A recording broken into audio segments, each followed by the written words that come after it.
D'ores et déjà, sur la base de la réciprocité, le Mali décide de rappeler ses ambassadeurs accrédités dans les États membres de la CEDEAO. Chaque Malien, où qu'il se trouve, doit se comporter en défenseur des intérêts supérieurs du Mali. Nous mesurons la gravité de la situation.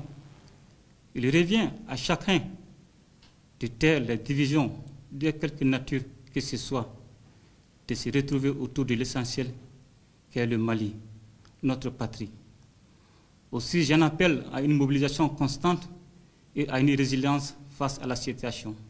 Mes chers compatriotes, nous avons tenu les assises nationales de la refondation afin de recenser l'ensemble de vos préoccupations pour bâtir un Mali nouveau. À cette occasion, je m'étais engagé à transmettre à la CEDEAO les conclusions assorties d'un chronogramme des élections.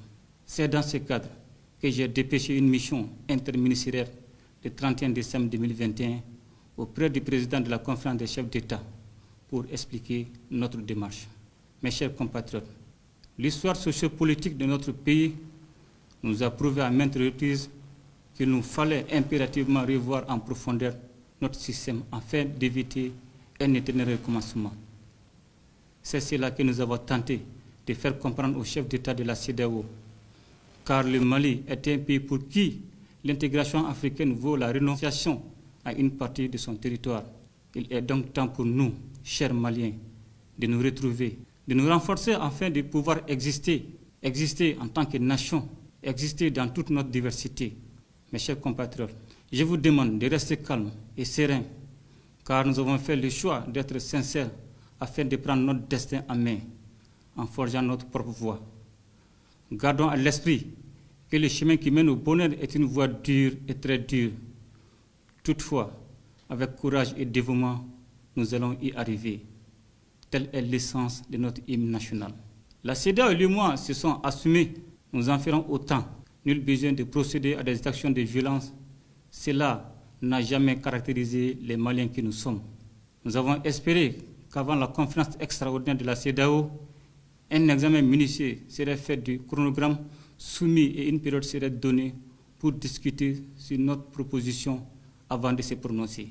Je dois vous dire que même si nous regrettons le caractère illégitime, illégal et inhumain de certaines décisions, le Mali reste ouvert au dialogue avec la CEDEAO pour trouver un consensus entre les intérêts supérieurs du peuple malien et le respect des principes fondamentaux de l'organisation. Notre engagement pour un retour à l'ordre constitutionnel normal, apaisé et sécurisé n'a jamais failli. Nous appelons la CEDEAO, une fois de plus, à une analyse approfondie de la situation de notre pays en plaçant l'intérêt supérieur de la population malienne au-dessus de toute autre considération.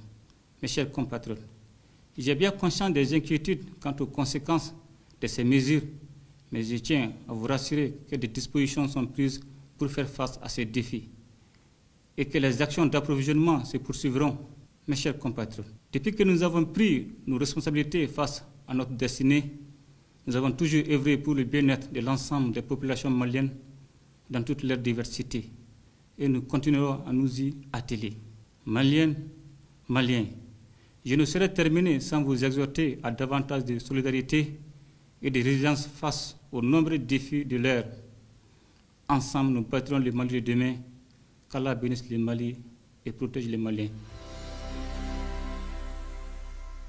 Bonjour Cyril Payen. Bonjour. La junte malienne ne semble donc pas ébranlée après ces sanctions adoptées par la CEDEAO. Alors effectivement, si les éléments de langage du porte-parole du gouvernement de transition, c'est la réciprocité, on peut très clairement parler de surenchère. On est dans une crise qui potentiellement peut avoir des conséquences importantes. Les premières victimes concrètes sur le terrain, c'est le vol Air France, le vol quotidien Paris-Bamako, qui ne va pas aujourd'hui, avec ses centaines de passagers, atterrir à Bamako. C'est une mesure claire de rétorsion parce que ce vol passe par les pays de la CEDEAO. Il semblerait qu'évidemment ça concerne la compagnie turque. Donc c'est une application directe, une mesure de rétorsion. En effet miroir, c'est ce que disait le porte-parole, de réciproque de ces mesures extrêmement dures, beaucoup plus que l'on pouvait l'imaginer, beaucoup plus que la CEDEAO n'a jamais décidé, des sanctions extrêmement dures visant le gouvernement de transition malien. La CEDEAO n'est pas contente évidemment du chronogramme qui a été donné, 5 ans ramenés à 4 ans, ce n'est pas suffisant, on demande une transition plus accélérée. accéléré, je dirais. Donc on est dans une période difficile et du côté malien, évidemment, il y a beaucoup d'incertitudes et d'inquiétudes parmi la population qui, une fois de plus, et je ferai un parallèle avec le terrorisme, où la lutte contre le terrorisme est un peu pris entre deux feux et se pose des questions sur les conséquences directes de fermeture de frontières, d'implications économiques après ces sanctions assez dures. Donc on est vraiment dans l'expectative, on le sent bien à Bamako. Il y a une manifestation anti-politique française, pas anti-française, mais anti-politique française, qui est annoncée à 15h heure locale, c'est-à-dire bientôt. Est-ce qu'elle sera suivie? On ne sait pas. Est-ce qu'on est dans le début de cette fameuse surenchère entre les États sahéliens, la France, cette sorte de multilatérale de surenchère ou d'éléments de langage extrêmement durs. Difficile de le dire dans le contexte malien, mais il est vrai que les temps ne sont pas au beau fixe dans les relations entre la France et Bamako. Pour revenir sur Air France, ça veut dire que la France s'aligne là sur les positions de la CEDEAO c'est le gouvernement de transition qui n'accepte pas qu'un vol Air France atterrisse. D'accord. Pour l'instant, c'est comme ça qu'on le comprend. Et ça sous-entend aussi l'ensemble des intérêts français. Et puis les premiers intérêts français, c'est la force Barkhane. Je permets de paraphraser. C'est-à-dire que la force Barkhane, c'est plus de 5000 hommes et femmes qui sont à pied d'œuvre dans le Mali, dont on sait qu'il y a un redimensionnement, un repositionnement. Mais va-t-il s'accélérer? Parce que les forces d'état-major français nous disent qu'aujourd'hui, la coopération n'a pas changé. Il y a des opérations de coopération entre les FAMA, les forces maliennes, et Barkhane, mais personne ne sait si cela va durer. Et cette position, nous dit l'état-major, un peu schizophrénique, parce que sur le terrain, on nous dit que rien ne change sur le plan de la coopération militaire, qui est extrêmement importante, mais sur le plan politique, on sent qu'on n'est pas du tout sur le même braquet.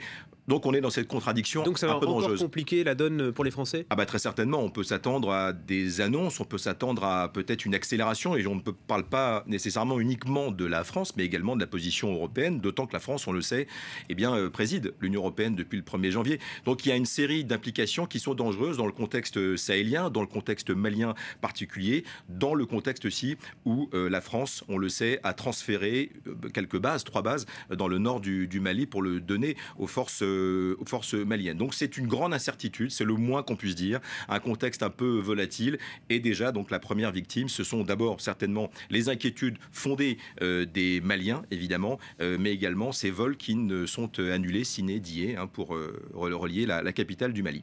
Merci beaucoup Cyril.